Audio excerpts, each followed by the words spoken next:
This is the second part of the dissection of the palm. We have removed the palmar aponeurosis from here, only a little bit of that, the apex of the palmar aponeurosis, we have retained here just to show you the orientation, where it is attached to the flexor retinaculum. First, let me show you all the ligaments that are visible here. We can see this shiny structure here. This is the flexor retinaculum. This is the tight structure under which there is the carpal tunnel. This is attached to this bone here, there's a pisiform bone, and distally it is attached to this bone here where my instrument is located, that's the hook of the hamate. And laterally, it is attached to the tubercle of the scaphoid and the tubercle of the trapezium. So this is the flexor retinaculum.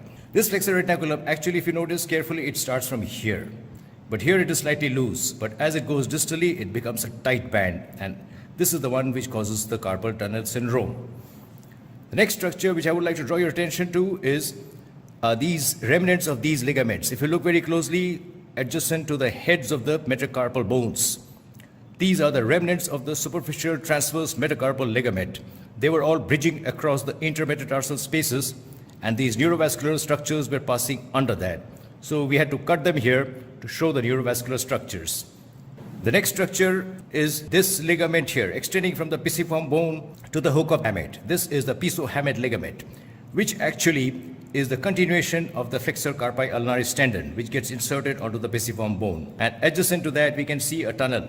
This is the Gangane canal through which passes the ulnar vessels. So these are some of the ligaments which I want to mention to you. Now let's quickly show the muscles, though the details of the muscles have already been shown in a previous video. So this is the hypothenar muscles in the hypothenar eminence. These are the thenar muscles in the thenar eminence. This muscle that we see here, this is the adductor pollicis with its two heads. These muscles that we see here, brown structures, these are the lumbricals. So this is the first lumbrical, this is the second lumbrical, and in between peeping through, we can see the third lumbrical, and we can see the fourth lumbrical. However, the details of the lumbricals and the other muscles we will see in the subsequent dissection.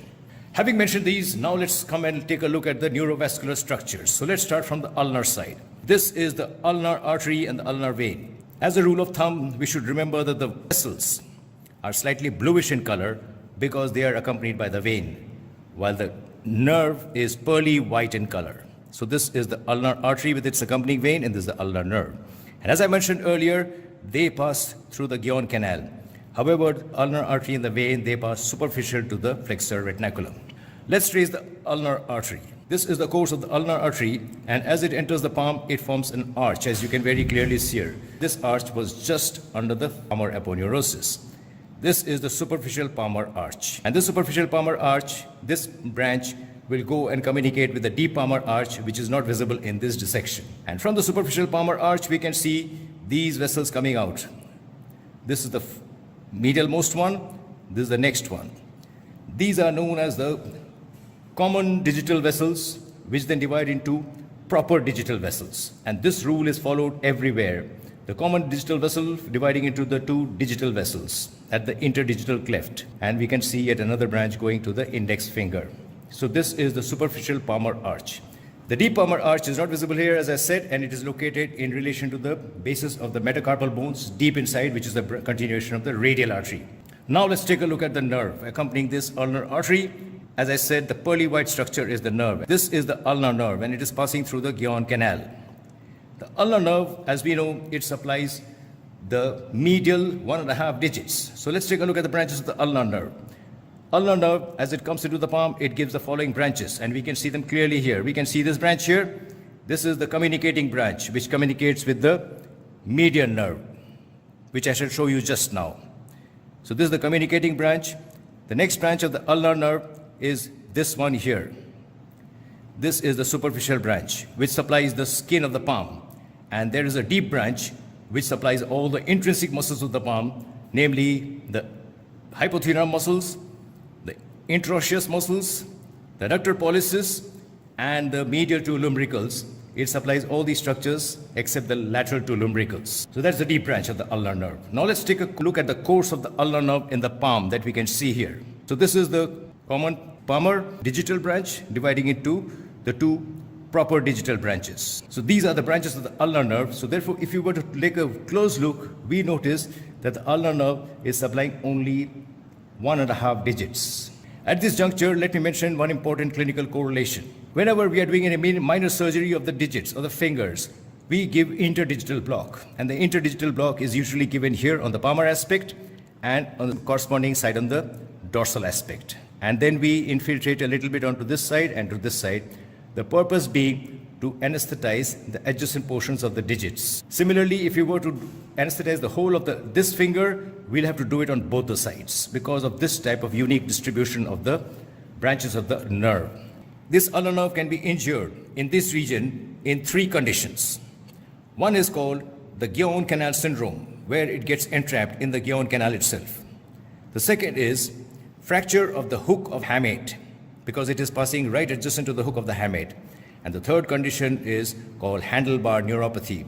When people are holding the handlebar of their motorcycles for long duration, it can produce compression. So these are 3 causes of injury to the ulnar nerve distally. When the ulnar nerve is injured distally, it will produce weakness of the intrinsic muscles of the hand, and because of the involvement of the medial 2 lumbricals, the person will develop what is known as ulnar claw hand. Now let's take a look at the median nerve. The median nerve, as we know, it goes under the carpal tunnel. And just to bring up to speed, this was the flexor retinaculum. The median nerve starts from the wrist here. And this is the median nerve that I have picked up.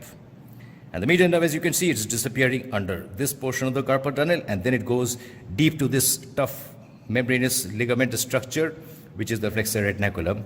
So now let's take a look at the median nerve as it comes to the palm. So I have picked up the whole stem of the median nerve here. And this median nerve, as you can see, it is giving branch to the lateral half of the ring finger.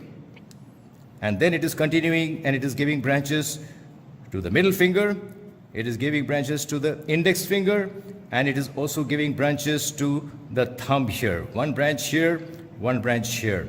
So therefore, the median nerve supplies the lateral 3.5 digits. One point we mentioned here is that the skin of the lateral 3/4 of the palm is not supplied by this branch of the median nerve.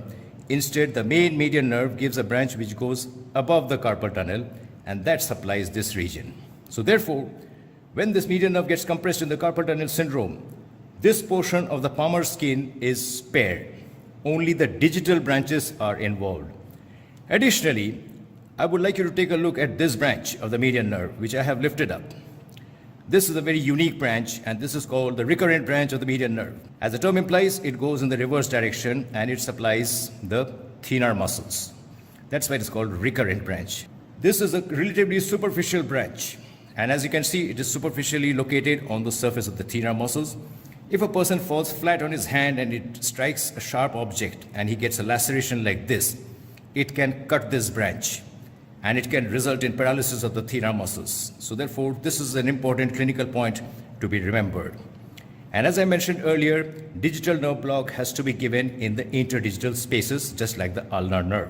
When we have median nerve compression in the carpal tunnel, then we will get weakness of the thenar muscles.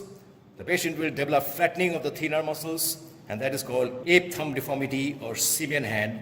The person will not be able to move the thumb freely, and additionally, the person will have numbness and tingling and paresthesia in this interdigital cleft, in this side, and but the palmar skin will be spared. And just to complete the story, we can see these structures here. These are the structures which are present in the central compartment, namely the flexor digitorum superficialis and the flexor digitorum profundus, which go through the central compartment under the palmar aponeurosis and then go to the digits. Finally, I wanted to show you this tendon, which is running deep to the thenar muscles and in between the thenar muscles and the adductor pollicis. This is the flexor pollicis longus. I have lifted up the flexor pollicis longus in the wrist, and when I'm exerting traction here, it is moving here. So this is the flexor pollicis longus, which also runs through the carpal tunnel. So therefore, the carpal tunnel contains 9 tendons. 4 tendons of the flexor digitorum superficialis, 4 tendons of the flexor digitorum profundus, and the flexor pollicis longus.